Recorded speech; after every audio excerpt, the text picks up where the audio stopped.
Bismillahirrahmanirrahim. Assalamualaikum warahmatullahi wabarakatuh. Alhamdulillah wassalatu wassalamu ala rasulillah wa ala alihi wa sahbihi wa mawalah wa la hawla wa la quwata illa billahi wa ba'du. Kita langsung masuk pada pembahasan tentang 10 hadis bicara tentang fitnah. Kalau tadi kita bicara tentang motivasi istiqomah di atas fitnah, maka fitnah-fitnah apa saja yang bisa menggemingkan istiqomah kita, ini yang kita akan bahas setelah Isya ini. Hadis yang pertama, hadis dari Abu Hurairah radhiyallahu anhu. Nabi SAW bersabda, "Badiru bil a'mali sab'an." Bersegeralah kalian banyak-banyak melakukan amal saleh di zaman fitnah ini, sebelum datang 7 perkara. Hal tantadiruna illa faqran munsiya au ghinan mutghiya au maradan mufsida au haraman mufannida au mautan mujhiza au dajjal fasyarru ghaibin yuntadhar awis sa'atu was sa'atu adha wa amar. Bersegeralah kalian untuk memperbanyak amal saleh sebelum datang 7 perkara, dan 7-7-nya adalah fitnah. Pertama, faqran munsiyah, kefakiran yang melupakan ibadah. Ikhwan, kalau orang sudah fakir, pasti tidak akan ada kesempatan untuk banyak beramal saleh, karena hidupnya akan disibukkan dengan cari makan. Kira-kira apa yang akan dimakan besok? Dia akan berusaha untuk mencari dunia supaya jangan sampai kelaparan. Atau kalau seandainya orang selamat dari fitnah kefakiran ini, boleh jadi dia tidak selamat dari fitnah yang kedua, ghinan mutghiyah, kaya tapi melampaui batas. Allah Subhanahu wa taala mengatakan dalam Al-Qur'an, "Kalla innal insana la yatgha an ra'ahu istaghna."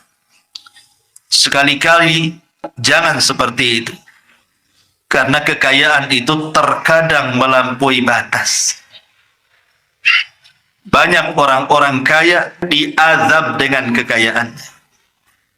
Bahkan ada sebagian orang kaya lebih miskin dibandingkan orang miskin.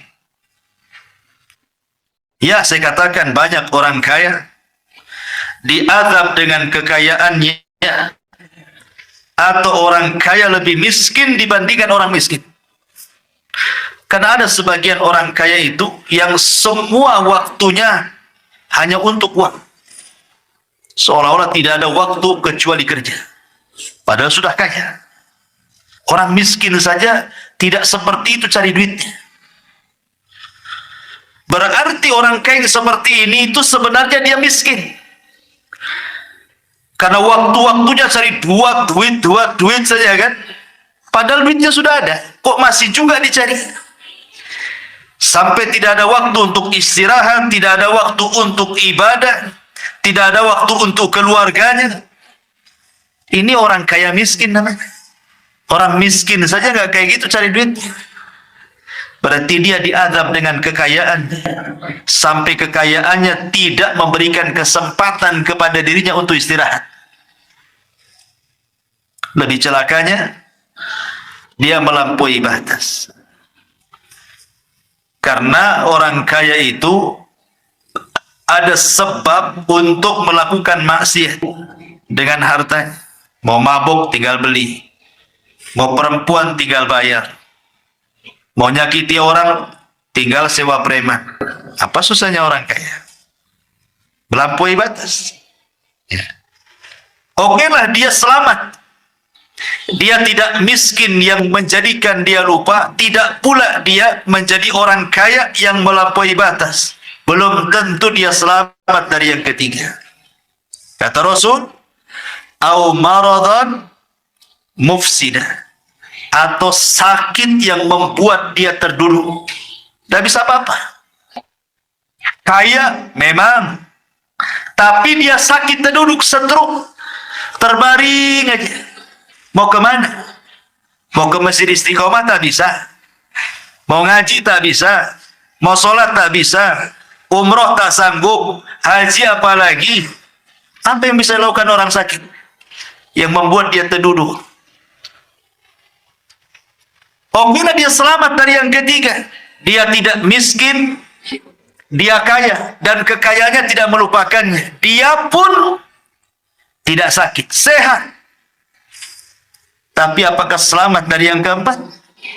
Apa itu? Au haraman mufannida, atau kepikunan yang melupakan segalanya. Sehat badannya tapi pikun. Ditanya sholat, dia bilang sudah sholat padahal belum. Ditanya sudah makan, bilang belum padahal sudah 4 kali makan. Orang pikun. Susah orang pikun, karena orang pikun itu kayak sama orang gila. Apa yang diharapkan dari orang pikun coba? Oh, dia selamat dari pikun, dia tidak miskin, dia kaya, dan kekayaannya tidak melupakan dirinya, dia tidak sakit, juga tidak pikun. Selamat dari yang kelima? Belum tentu. Au mautan mujhiza, atau kematian yang mendadak. Siapa yang tahu kematian? Tidak ada yang tahu kematian. Kalau ada orang yang mengatakan, oh mati itu ada tanda-tandanya Ustadz. Apa tanda-tandanya?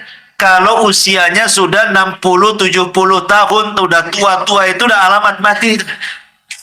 Jangan salah.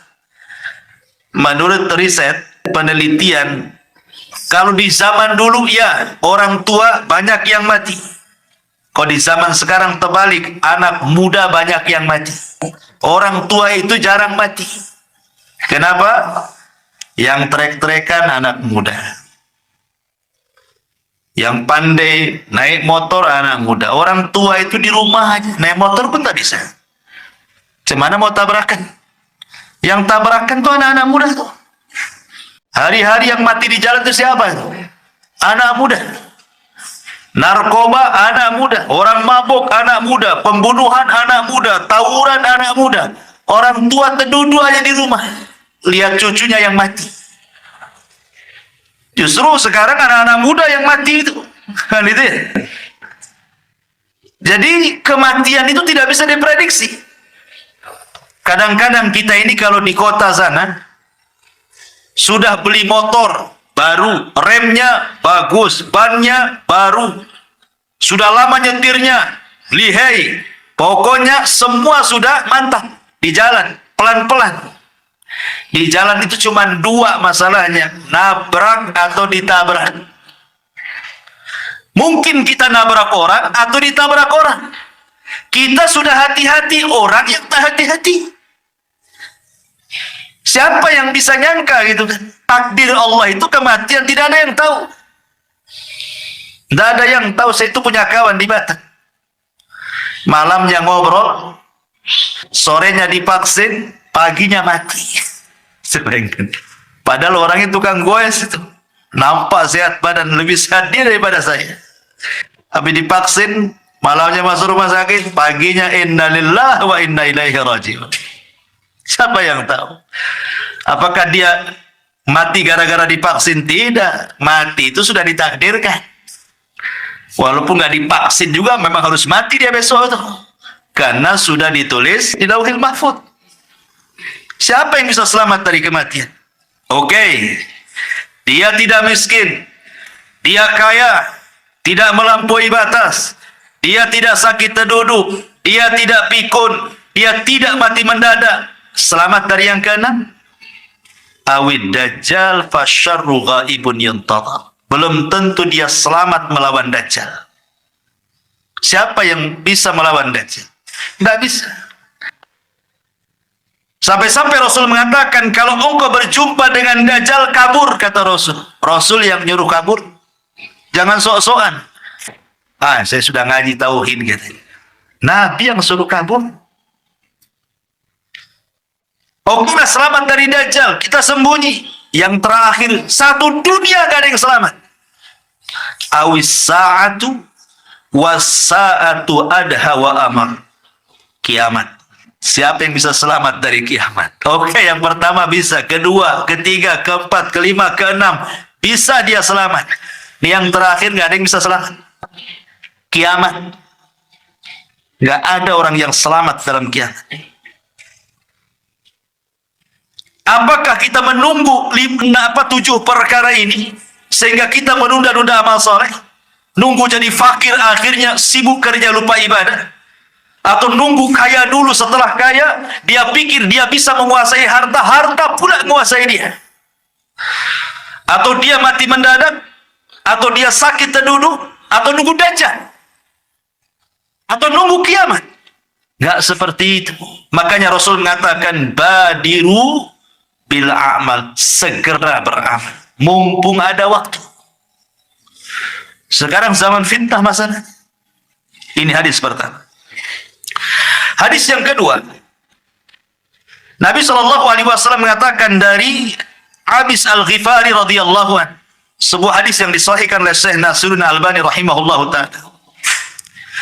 Badiru bil a'mali sittan, bersegeralah kalian beramal saleh sebelum datang 6 perkara. Kalau tadi 7 perkara, sekarang 6 perkara.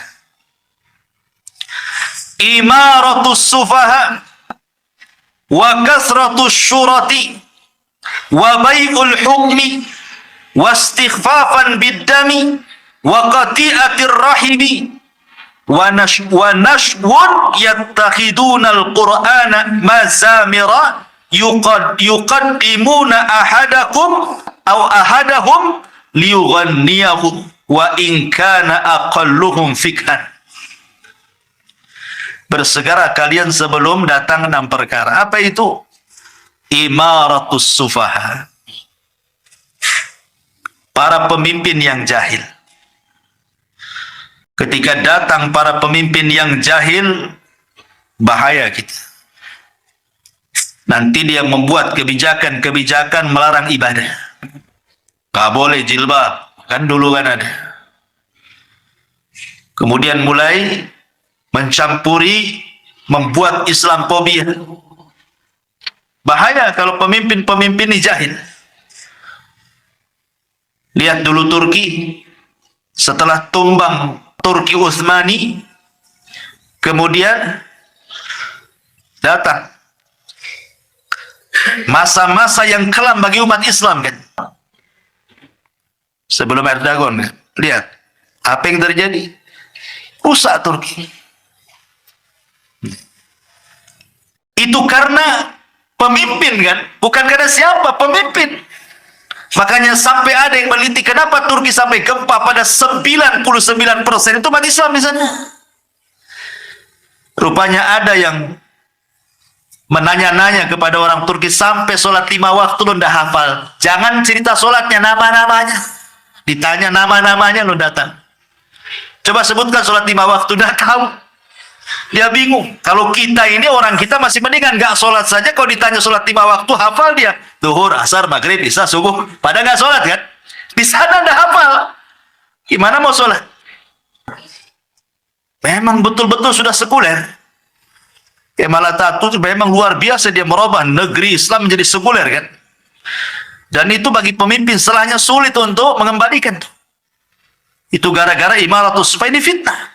Kalau pemimpin-pemimpin sudah jelek ini, Dia akan membuat kebijakan-kebijakan yang merusak Islam. Fitnah.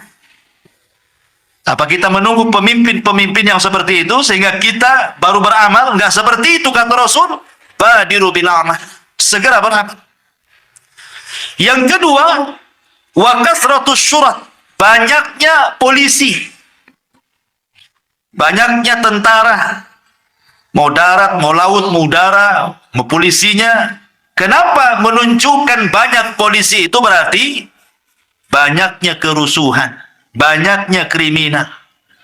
Sebab kan harus imbang antara pelaku kriminal dengan jumlah polisi kan. Kalau polisi sedikit, kriminal banyak, macam mana itu rusak negara. Maka ketika banyak kriminal itu menunjukkan banyaknya kriminal. Menunjukkan banyaknya polisi itu banyak kriminal. Ima kriminal itu maksudnya adalah dari orang-orang yang ditangani polisi, orang-orang awam, atau dari polisinya sendiri. Dua-duanya. Ini fitnah. Ya. Kemudian yang ketiga, wa bai'ul hukmi, jual beli hukum. Nah, ini dunia pengadilan nih.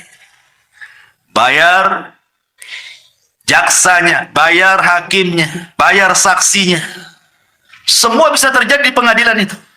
Makanya Rasul mengatakan hakim itu ada 3. 2 di neraka, 1 di sorga. Satu hakim yang mengetahui kebenaran, dia putuskan dengan kebenaran, hakim itu di sorga.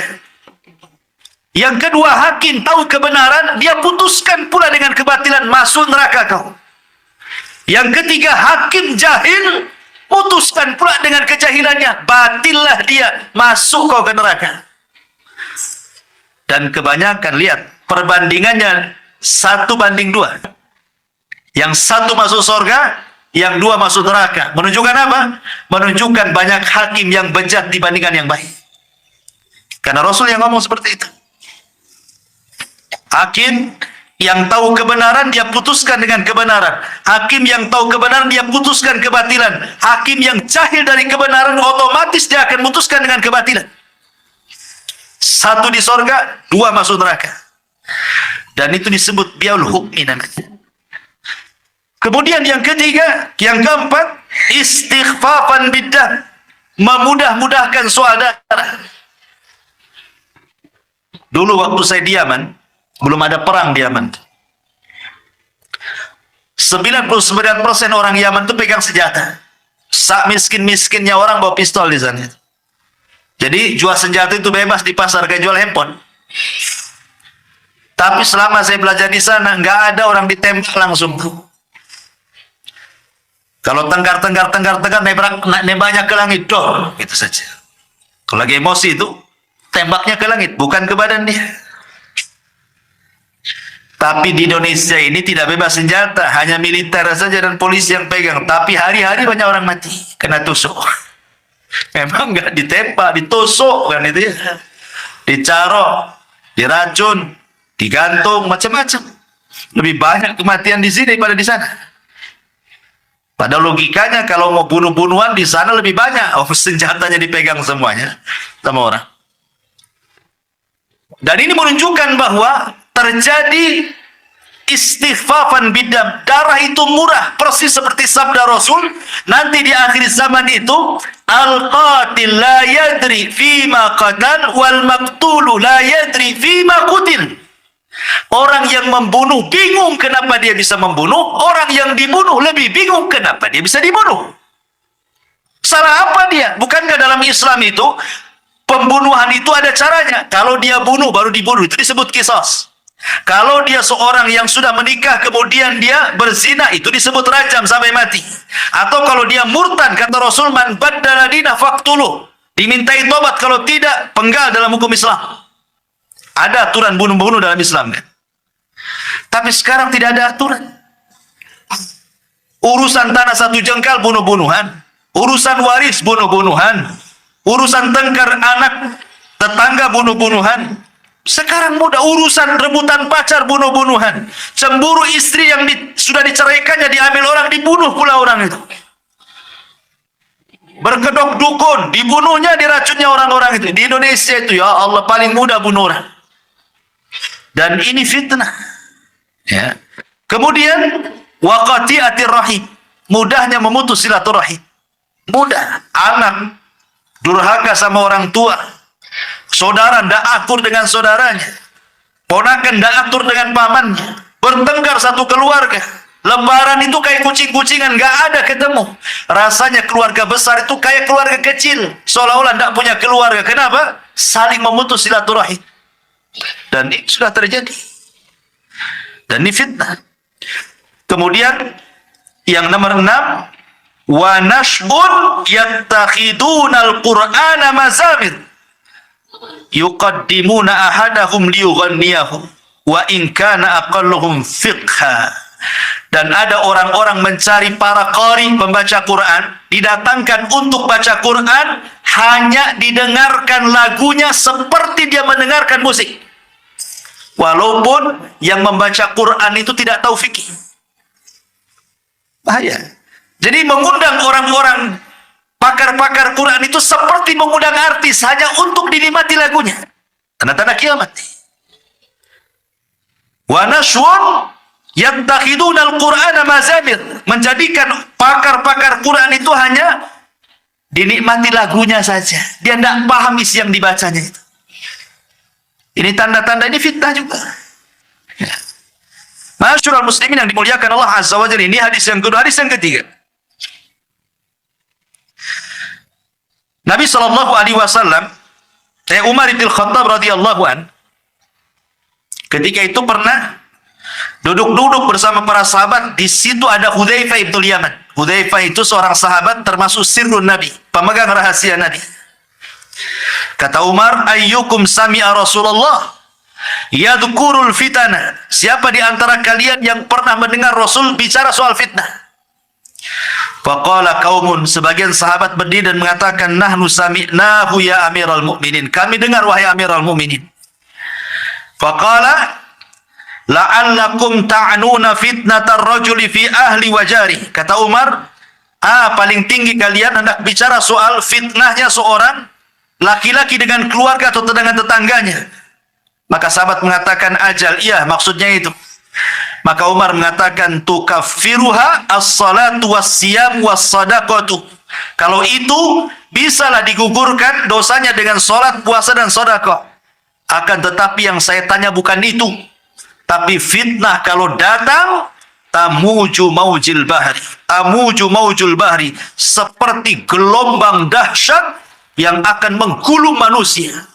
Maksudnya, Hudzaifah mengatakan, saya pernah mendengarnya. Saya pernah mendengarnya wahai Amirul Mukminin dari Nabi. Fitnah yang akan menggulung manusia. Seperti ombak yang sangat besar. Yang tidak ada yang selamat. Kemudian Hudzaifah mengatakan, aku mendengar Rasul bersabda, tu'radul fitanu 'alal qulubi kal hasiri 'udan 'uda. Akan ditampakkan fitnah pada hati-hati manusia seperti anyaman-anyaman tikar. Fa ayyu qalbin ushribaha nukita fihi nuktatus sauda. Maka mana-mana hati yang menyerap fitnah itu, maka akan dibintikan titik-titik hitam di hatinya. Wa ayyu qalbin anqaraha nukita fihi nuktatu bayda. Mana-mana hati yang menolak fitnah itu, maka akan diberikan titik-titik putih. Hatta tasira ala qalbaini. Ketika itu hati terbagi dua. Ala abyad mithla safa fala tadurruhu fitnatun madamatis samawati wal ardh. Ada hati-hati yang putih yang tidak akan bergeming dengan fitnah walaupun selama masih tegak langit dan bumi.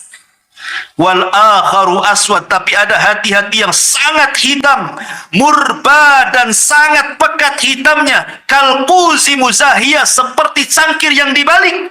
La ya'rifu ma'rufan wa la yunkiru munkaran. Hatinya tidak kenal yang ma'ruf dan tidak mengingkari yang mungkar. Illa ma ushriba min hawa, kecuali yang disedot dari hawa nafsunya. Maka Hudzaifah mengatakan, inilah yang aku dengar dari Nabi sallallahu alaihi wasallam. Lihat. Apa maksudnya hadis ini? Hudzaifah bin Yaman mengatakan dari Nabi Shallallahu Alaihi Wasallam, nanti di akhir zaman itu hati kita semua ini akan dihadapkan dengan dua perkara, satu syahwat dan satu syubhat. Satu syahwat, satu syubhat. Saya akan bedakan apa syahwat, apa syubhat, biar antum paham. Nabi Adam alaihi salatu wassalam diturunkan dari surga ke bumi karena apa? Syahwat. Makan. Makan apa? Buah larangan. Makan. Makan itu syahwat. Syahwat perut. Makanya Adam keluar dari surga ke bumi itu karena syahwat. Tapi iblis dikeluarkan dari surga diturunkan ke bumi karena apa? Karena syubhat. Apa syubhatnya iblis? Dia merasa lebih baik dibandingkan Adam. Itu syubhat di kepalanya iblis. Ana khairum minhu khalaqtahu min nar wa khalaqtani min tin. Aku lebih baik ya Rabb, kau ciptakan Adam dari tanah, kau ciptakan aku dari api. Api lebih dekat dengan cahaya. Artinya kami lebih dekat dengan malaikat dibandingkan Adam. Berarti kami lebih baik katanya. Itu syubhat di kepalanya. Kata siapa bahwa iblis diciptakan dari api, api lebih daripada tanah? Justru kita katakan tanah lebih baik dibandingkan api. Karena api itu kerjanya cuma satu, bakar, bakar, bakar. Satu aja, nggak ada lagi. Kalau tanah bisa bangun masjid, ya kan? Tanah bisa cocok tanam, tanah. Coba cocok tanam di api, jadi apa? Nggak jadi apa-apa, lah terbakar semuanya. Nggak akan jadi. Api cuma satu, bakar-bakar aja tuh. Tapi tanah bisa macam-macam di situ. Perhatikan, tanah lebih baik karena syubhat di kepala si iblis. Itulah makanya iblis dikeluarkan dari surga karena syubhat, Adam dikeluarkan dari surga karena syahwat. Itulah bedanya syubhat dengan syahwat. Atau lebih mudahnya saya pahamkan, syahwat itu merusak akhlak, kalau syubhat itu merusak agama. Paham ya? Kalau syubhat merusak agama, kalau syahwat itu merusak akhlak. Kurang paham? Saya mudahkan lagi. Kalau syahwat itu berasal dari hawa nafsu, dari hawa nafsu diri kita. Tapi kalau syubhat itu berasal dari setan. Hawa nafsu yang merusak akhlak kita. Nafsu pengen makan, nafsu pengen zina, nafsu pengen khamr, itu rusak akhlaknya itu. Tapi kalau syubhat berasal dari setan, suruh kufur, suruh musyrik, suruh bid'ah, suruh maksiat, masih kurang paham juga. Saya tak tahulah. Saya sudah terangkan apa bedanya syahwat dengan syubhat. Ya. Lah di akhir zaman ini kita akan dihadapkan dengan dua penyakit ini, syahwat dan syubhat. Disitulah ada dua hati. Satu hati yang menolak dua-duanya, tidak syahwat, tidak syubhat. Hatinya terjaga, berusaha untuk tidak masuk ke lingkungan syahwat, tidak pula masuk ke syubhat. Dia jaga akhlaknya, dia jaga agamanya. Maka orang ini diselamatkan selama langit dan bumi masih utuh. Tapi ada hati-hati yang mudah menyerap syahwat dan mudah menyerap syubhat. Jadilah hati itu hitam. Ketika hati itu hitam, ini anggap saja kus, cangkir. Cangkir itu yang lubang atasnya. Kalau diisi air dari atas kan. Tapi kalau di balik pantat cangkir ada lubangnya nggak? Nggak ada kan? Diisi air banyak-banyak pun nggak akan masuk ke cangkir. Disitulah hati susah dapat hidayah. Mau dinasihati, dikasih ayat, dikasih hadis, dikasih tetap saja ditolak. Karena seperti cangkir yang terbalik, kata Nabi. Itulah hati kalau sudah hitam, seperti cangkir yang terbalik, diisi pun tidak masuk-masuk. Nanti di akhir zaman ini ada seperti ini. Ada orang-orang yang menolak hidayah, menolak sunnah, menolak tauhid, menolak segala-galanya. Ini hati-hati, ini zaman fitnah. Karena dua perkara, syubhat dan syahwat tadi. Ini hadis yang ketiga. Hadis yang keempat.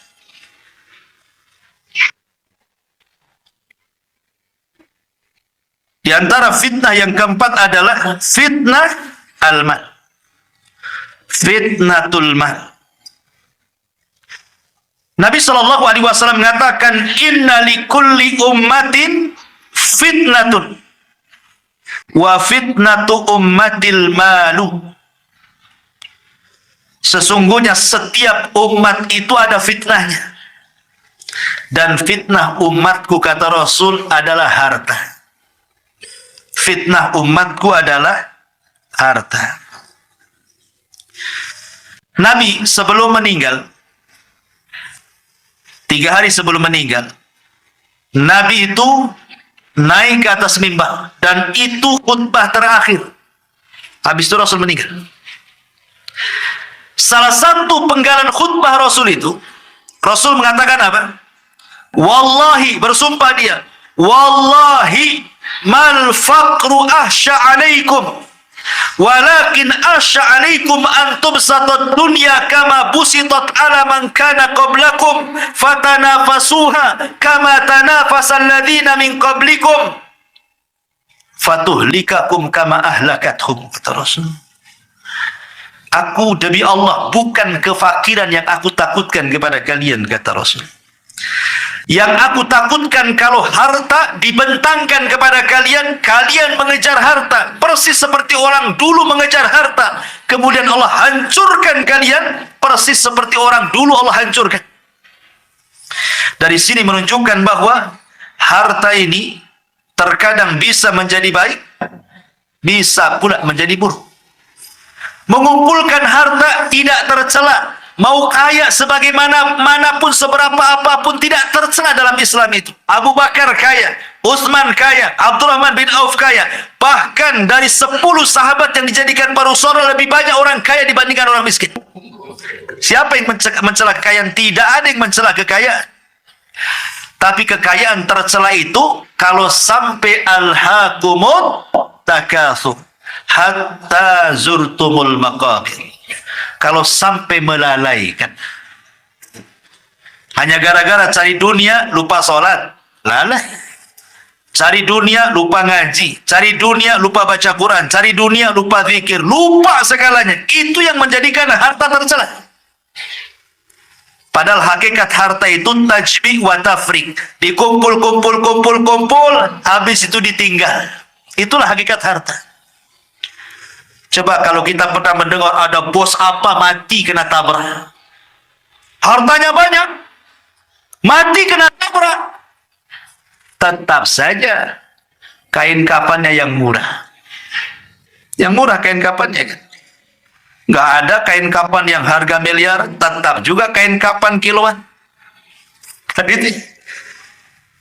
Kemudian kuburannya juga tetap segitu-segitunya, 2 kali setengah gitu ya.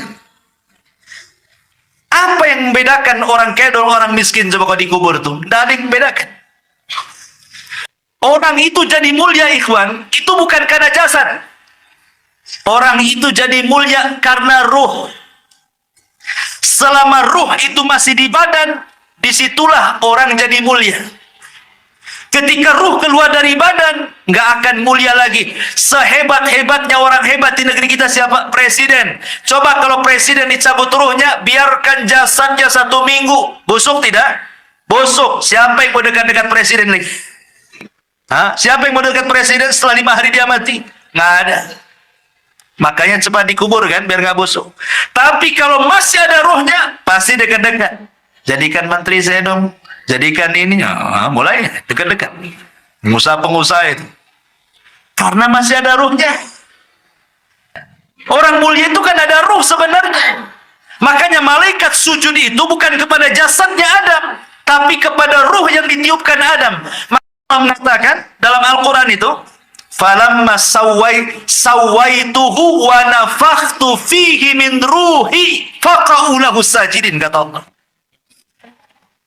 Ketika aku sempurnakan, kata Allah, falamma sawaituhu wa nafakhtu fihi, dan aku tiupkan ruh dariku kepada Adam, semata-mata aku tiupkan ruh kepada Adam, faqa'u, sujud kalian.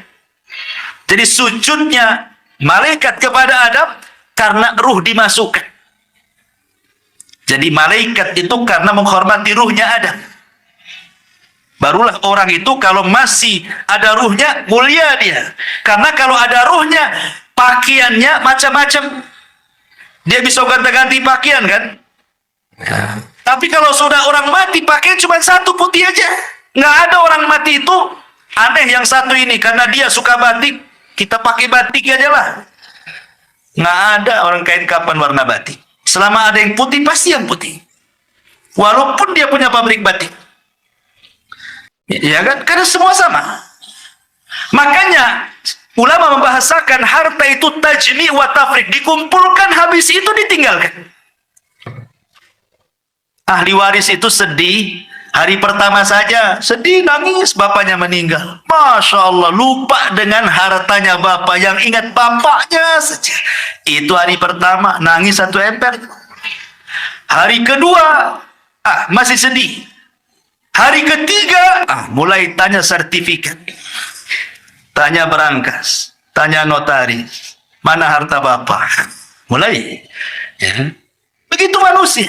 Hari pertama saja sedih itu. Hari kedua, ketiga itu simula rebutan itu. Makanya Rasul mengatakan, maluka.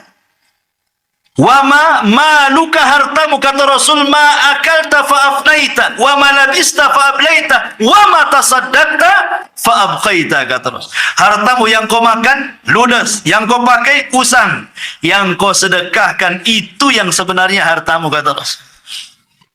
Subhanallah, fitnah harta ini luar biasa.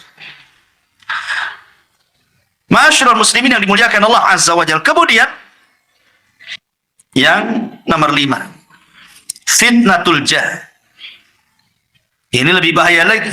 Fitnah kedudukan, kehormatan, pangkat, jabatan, kemuliaan. Kata Nabi Shallallahu Alaihi Wasallam dalam hadis yang dikeluarkan Imam Ahmad dalam musnadnya, ma dhibani ja'i'ani ursila fi ghanamin bi afsadalaha min hirsil mar'i alal mal wa syarafi lidini. Kata Nabi Shallallahu Alaihi Wasallam, kalau ada 2 serigala yang lapar nih, 1 minggu belum makan nih serigala ini, 2 lagi, kemudian ditampakkan 1 kambing di hadapannya, kira-kira apa yang terjadi? Habis nggak kambing itu? Pasti habis diserang, dicabik-cabik dia. Namanya lapar 2 serigala ini. Nampak seekor kambing, pasti habis dibantai dia, dicabik dia, dimakan dia. Kata Rasul, kalau ada kambing yang dicabik 2 serigala lapar, itu tidak lebih rusak kondisinya dibandingkan seorang manusia yang terlalu semangat mengejar harta dan kedudukan serta kemuliaan di dunia. Ini lebih bahaya. Kenapa? Kalau kambing dimakan serigala, dia aja yang korban 1. Tapi manusia yang serakah, semua disikut dia. Kalau manusia sudah serakah dengan kekuasaan, serakah dengan pangkat jabatan, serakah dengan ingin terkenal, ingin dihargai, ingin dipuji, ingin disambut, ingin disanjung, ingin dihilangkan, semuanya. Kalau sudah ada nih watak-watak seperti bahaya. Dia bisa sikut kanan kiri, sikat kanan kiri. Dia bisa bunuh orang, dolimi orang. Yang penting dia naik. Korbannya bukan 1, banyak orang. Ini fitnah. Kata Nabi, ini fitnah besar yang seperti ini. Masyarul muslimin. Kemudian yang nomor 7, fitnatul zaujati wa fitnatul aulad. Fitnah keluarga, fitnah istri, keluarga, anak-anak. Nabi SAW mengatakan dalam surah At-Taghabun ayat 14, ya ayyuhalladzina amanu inna min azwajikum wa auladikum aduwwan lakum fahdharuhum. Hei orang-orang yang beriman, ingat, pasangan-pasangan kalian, anak-anak kalian itu bisa jadi musuh, bisa jadi fitnah. Betapa banyak anak-anak itu menjadi musuh orang tua, baik musuh secara ideologi atau musuh secara badan. Dibantainya orang tua. Saya belum pernah dulu ada orang bantai orang tua. Sekarang subhanallah, hari-hari ada pembunuhan anak bunuh orang tuanya. Sampai ada kasus tuh di mana anaknya minta sepeda motor, nggak dikasih sama orang tua, dibacok orang tuanya sampai mati. Hanya minta sepeda motor. Gila zaman sekarang. Ataupun musuh secara ideologi dari pasangannya, dari istrinya. Suaminya mau infak nih, istrinya datang jadi setan. Janganlah bang, sikit aja kalau infak tuh. Kita belum punya 3 motor, baru 2. Tetangga ada 5. Mulai dari setannya gitu. Ya. Atau musuh seperti itu, dia secara ideologi itu dipengaruhi suaminya. Suaminya sih cuek-cuek saja, istrinya datang, bang, itu sebelah itu kok sama anak kita kok kayaknya tidak suka. Suaminya diam-diam aja. Besoknya tolonglah bang, tegur itu tetangga itu. Dia sekali, 2 kali, 3 kali, mulai panas dia. Panas. Akhirnya betul-betul datangin tangganya. Kau mau apa dengan anak saya? Kata. Awalnya suami itu biasanya kalau laki-laki kan berakal. Dia kan nggak gubris. Tapi kalau hari keluar tuh ke laki-lakiannya. Kan gitu tuh bapak-bapak. Awalnya nggak peduli. Tapi hari-hari ngomong istri jadi nanti. Tuh kadang-kadang itu namanya musuh ideologi. Ya. Jadi dari sini kita tahu bahwa bisa musuh secara fisik atau secara ideologi. Karena anak itu juga diciptakan oleh Allah Azza wa Jalla itu kan 4 fungsi. 1, terkadang anak itu menjadi zina. Zina itu artinya perhiasan bagi orang tuanya. Innama amwalukum dalam Al-Quran itu gimana ayat? Zinatul hayatid dunya. Sesungguhnya harta dan anak kalian itu zinatul hayatid dunya, perhiasan dunia. Makanya ada orang tua itu kalau berjumpa dengan siapapun tidak ditanya anak, dia cerita anak. Oh anak saya begini, oh anak saya begitu. Padahal gak disuruh cerita kok, gak ditanya juga sama dia tentang anaknya. Tapi setiap ketemu orang cerita anaknya. Karena anak itu terkadang menjadi zina, perhiasan, kebanggaan, dibangga-banggakan anaknya. Walaupun tidak sholat, yang penting anaknya dokter, yang penting insinyur, yang penting kerjanya bagus. Gak peduli, itu namanya kebanggaan. Dibangga-banggakan, disentil saja anaknya malah orang tuanya. Itu 1. Yang kedua, jadi fitnah. Ini orang tuanya dari kecil sudah cita-cita anak saya harus jadi ustadz, harus jadi ustazah.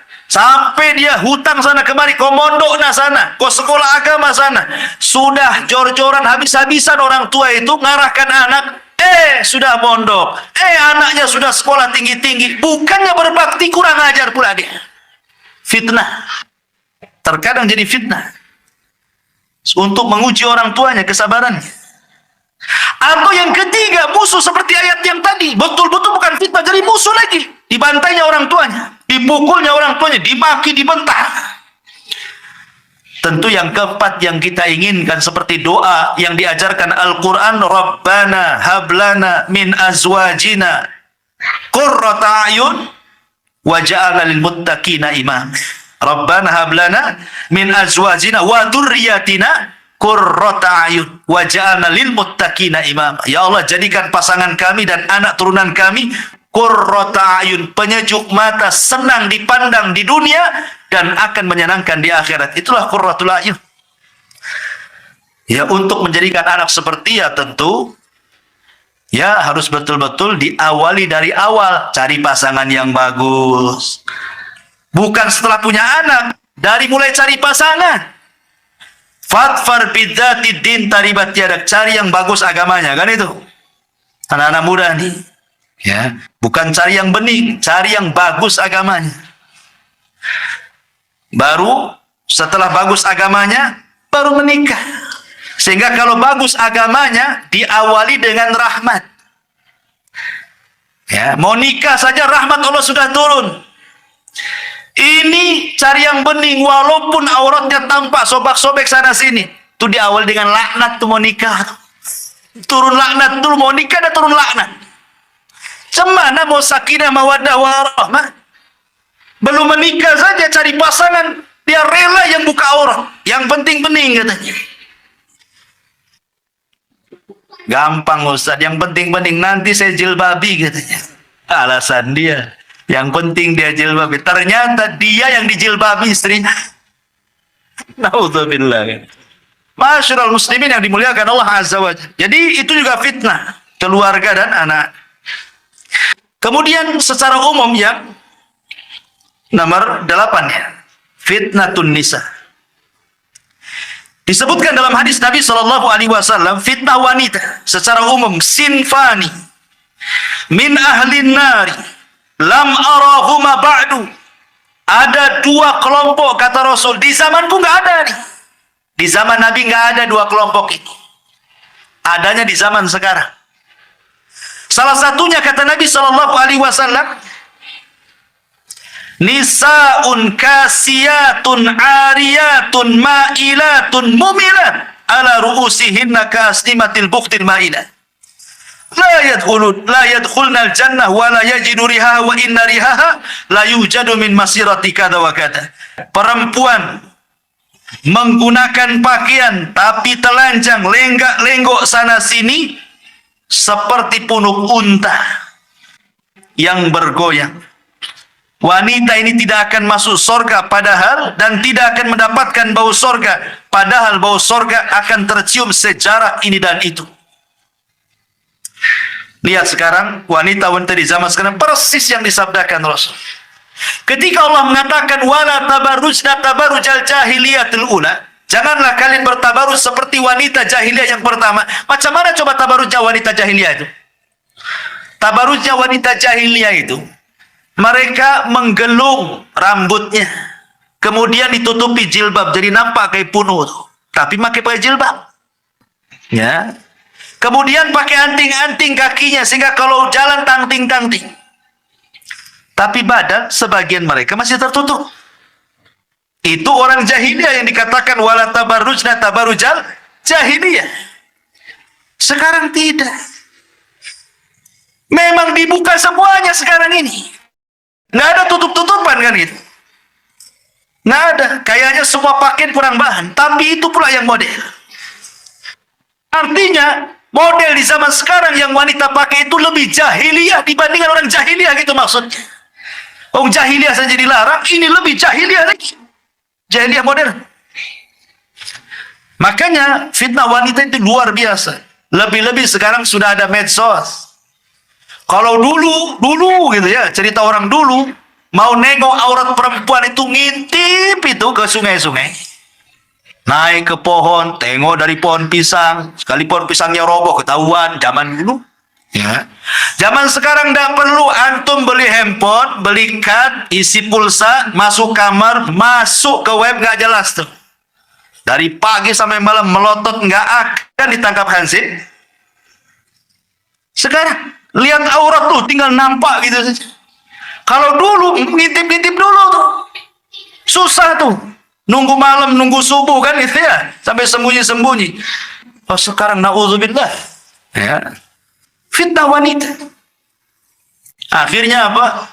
Dia pun bermaksiat dalam kegelapan, tidak tahu yang tahu kecuali Allah. Bahaya. Kemarin sudah saya jelaskan, maksiat tidak terang-terangan itu menghancurkan amal. Kemudian yang nomor 9, fitnah at-tafarruq wal ikhtilaf. Fitnah banyaknya perselisihan, banyaknya perbalahan. Kata Nabi sallallahu alaihi wasallam dalam hadis Irbad bin Sariyah radhiyallahu an, apa kata Rasul? Kata Nabi sallallahu alaihi wasallam, akan terjadi perselisihan sepeninggalku. Akan terjadi perselisihan. Kemudian kata Rasul, fa'alaikum bisunnati wa sunnatil khulafa'ir rasyidin al-mahdiyyin addu alaikum bin nawajib. Akan terjadi sepeninggalku perselisihan. Betul, ninggal Nabi saja Muhajirin Ansor berselisih. Ini jasad Nabi dikubur di mana? Yang satu dibawa ke Mekah, yang satu biar di Madinah. Yang satu di Mekah karena tempat kelahirannya, yang satu di Madinah karena tempat hijrahnya. Rebutan jasad Nabi. Datang Abu Bakar. Aku pernah mendengar Rasul Nabi dikubur di mana dia meninggal. Ya di Madinah, di Madinah. Baru saja mereka sibuk menyiapkan, memfardu kifayahkan Nabi. Ansor sudah buat pemilihan umum. Diangkatnya Sa'd bin Ubadah, dia yang pantas menjadi pengganti Nabi. Ini kuburan Nabi belum dikuburkan. Orang Ansor dan menyiapkan calonnya tuh. Datang Abu Bakar, Umar, dan Abu Ubaidah bin Jarrah kepada orang-orang Ansar. Apa-apaan kalian? Nabi mengatakan, al-imamatu min Quraisyin. Pemimpin itu dari Quraisy. Bukan dari Ansar. Dari Muhajirin semuanya. Ansar itu menteri. Quraisy itu pemimpin. Itu Nabi yang ngomong. Akhirnya orang Ansar pun diingatkan, sami'na wa ata'na. Sejak itulah tidak ada orang Ansar jadi pemimpin. Khalifah pertama Muhajirin Abu Bakar, khalifah kedua Muhajirin Umar, khalifah ketiga Utsman Muhajir, khalifah keempat Muhajirin Ali, khalifah kelima Hasan ibn Ali Muhajirin. Tumbang tidak ada khilafah, datang kerajaan. Raja yang pertama Muawiyah ibn Abi Sufyan, pendiri daulah Umayyah, semua rajanya Muhajirin. Tumbang Bani Umayyah, tegak Bani Abbasiyah, semua Muhajirin. Tumbang Bani Abbasiyah, naik lagi untuk Utsman, tidak ada, Ansar dah kebagian pemimpin. Tapi Nabi SAW mengatakan, yang sabar kalian orang-orang Ansar. Nanti kalian akan mendapatkan pemimpin-pemimpin yang zalim, mengambil hak kalian, dan kalian tidak bisa mengambil hak kalian kepada mereka. Tapi sebagai imbalannya, aku tunggu kalian di telaga. Maka yang pertama kali meminum telaga Rasul adalah orang-orang Ansar. Karena dia tidak ada yang jadi pemimpin. Semua pemimpin Muhajir. Ya, karena Rasul yang mengatakan seperti itu. Kesabaran orang-orang Ansar. Dan tidak memberontak juga orang-orang Ansar. Tahu diri mereka. Masyarul muslimin yang dimuliakan Allah Azza wa Jalla. Karena namanya perpecahan itu tidak baik. Tapi sekarang lihat, perpecahan itu luar biasa. Satu masjid berpecah, satu yayasan berpecah, satu ormas berpecah, apalagi partai, makin lagi, perpecahannya lebih hebat lagi. Itulah fitnah tafarruq. Yang nomor 10 yang terakhir adalah fitnah agama, fitnatuddin. Nabi SAW berdoa yang sering didoakan, wala taj'al musibatana fi dinina. Ya Allah, jangan jadikan musibah yang kau timpakan kepada kami mengenai agama kami. Seolah-olah Rasul mengatakan, gak apa-apa kau timpakan kepada keluargaku, anakku, atau apalah. Tapi jangan musibah ini ditimpakan kepada agama. Karena musibah agama ini bahaya. Makanya hadis yang pertama sebagai muqaddimah, ada malamnya mukmin, paginya kafir. Paginya mukmin, malamnya kafir. Karena di zaman sekarang ini terkadang ada orang bicara itu dia tidak paham kalau pembicaraannya itu kalau diucapkan itu bisa kufur.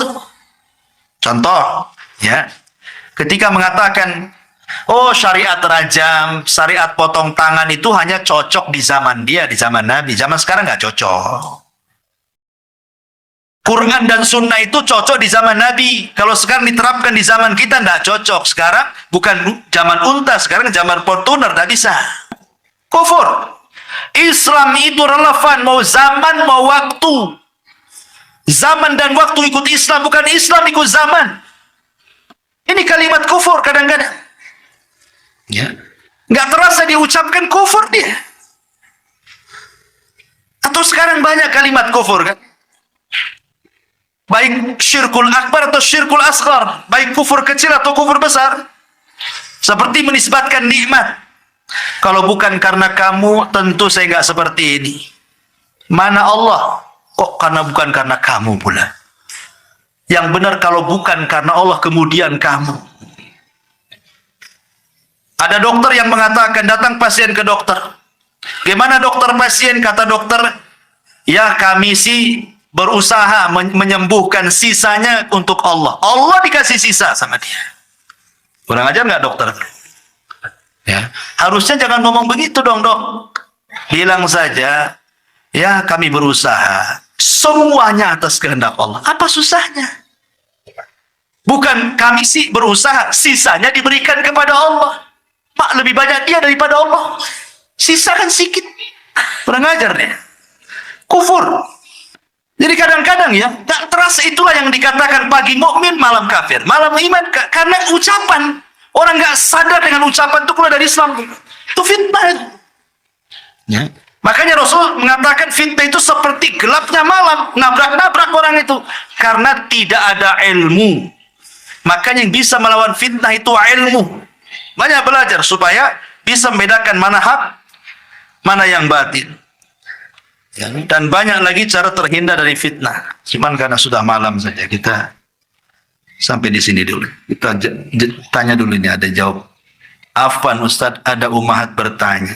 Mohon nasihat untuk saya yang selalu difitnah oleh suami saya. Masya Allah. Dan apa hukumnya kalau suami mengusir istri dari rumah? Apakah berdosa jika istri keluar dari rumah karena diusir suami?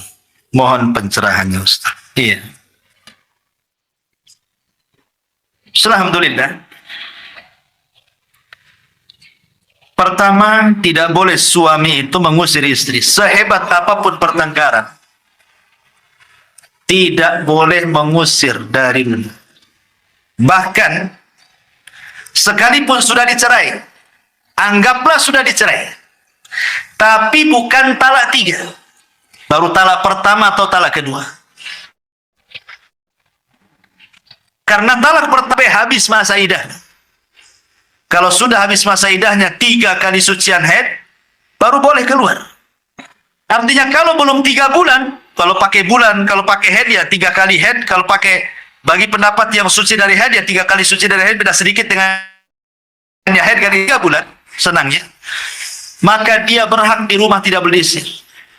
Siapa tahu malam-malam hujan,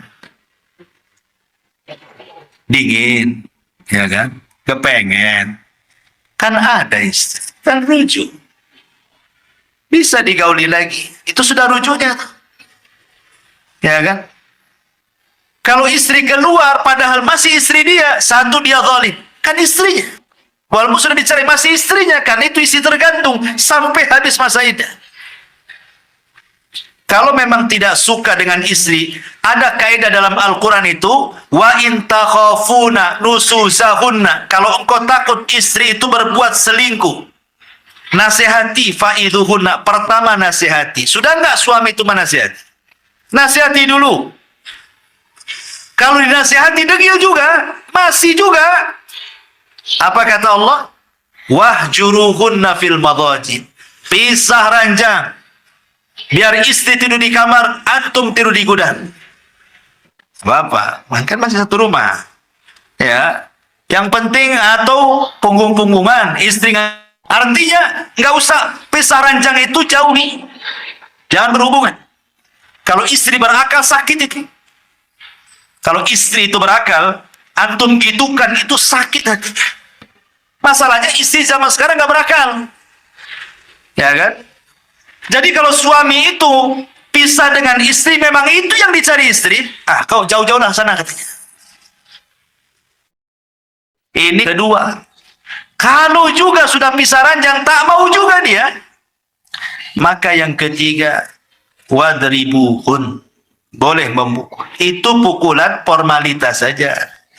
Seperti apa kata Rasul? Seperti pukulan dengan siwak. Siwak kan kecil. Ya. Atau pakai bantal dipukul, itu sudah ngeri lah, sudah nggak bisa dinasihati, pukulnya pakai bantal pantatnya. Ini sudah las, berarti sudah tidak bisa lagi berjumpa. Artinya nggak cocok, berarti tinggal satu langkah lagi. Fab'athu hakaman min ahlihi wa hakama min ahliya. Utus 2 keluarga, yang laki-laki utus keluarganya, yang perempuan utus keluarganya, berunding kalian. Terus apa bisa? Kalau sudah 2 keluarga berjumpa, tak mau juga, tak tetap juga degil, tak mau, harus pisah. Mau diapakan lagi? Berarti jalan terakhir kemana? Ke pengadilan. Nanti pengadilan, kan ada sidang mediasi. Nanti pengadilan nanya, layak nggak bercerai atau tidak layak? Kalau pengadilan sudah ngetuk palu, ya mau diapakan lagi? Las itu terakhir. Artinya bahwa adalah tahap-tahap di situ dalam berumah tangga itu. Ini juga pertanyaannya kan umum. Mohon nasihatnya Ustaz, saya selalu difitnah oleh suami.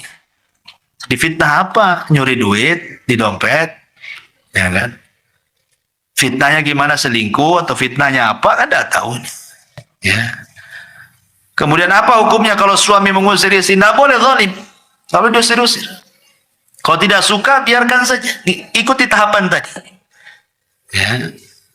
Apakah jika istri keluar dari rumah karena diusir suami? Nggak perlu keluar. Salah. Anda kalau keluar, salah. Nggak boleh keluar. Walaupun diusir. Jangan keluar. Karena Anda posisinya masih jadi istri.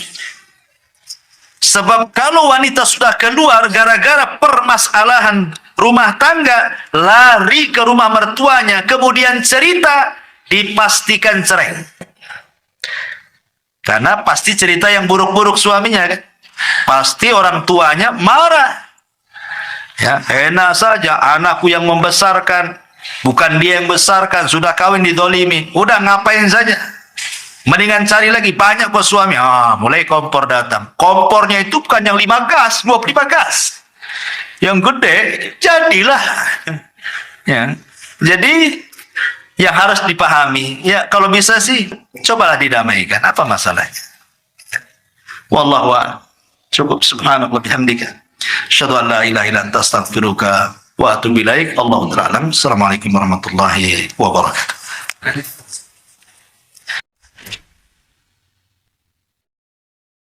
Intinya bahwa tolong berakhlak kepada Allah. Membahas tafsir dari surah Al-Imran. Lahirlah Imam Muslim, Abi Dawud, Tirmidzi, Ibnu Hibban. Jadi ketika Yunus alaihi salatu wassalam terkena undian itu,